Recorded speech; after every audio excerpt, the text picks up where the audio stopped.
Opo, magkano po Marlboro? Opo. Sir, taga-PC po ako, nasa price mo lang po sa tindahan. Sir, tanong ko lang, may ahente kayo or wala?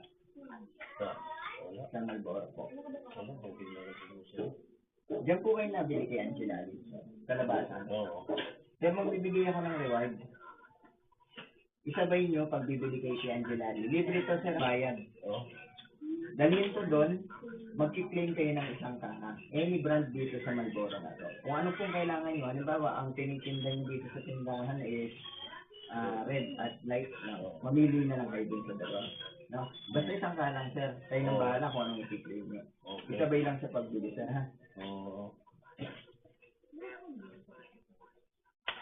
Yung iba nag-isinta, mahal eh. Kami lang yata bibigyan sa pulis. Pinatama po namin yun, eh kayo po, tama naman ang presyo ng tinda nyo. Kaya nagbibigay po kami ng reward dun sa mga tamang presyo ang pagtinda sa Marlboro po. Doon, dito din, dito, uso yata.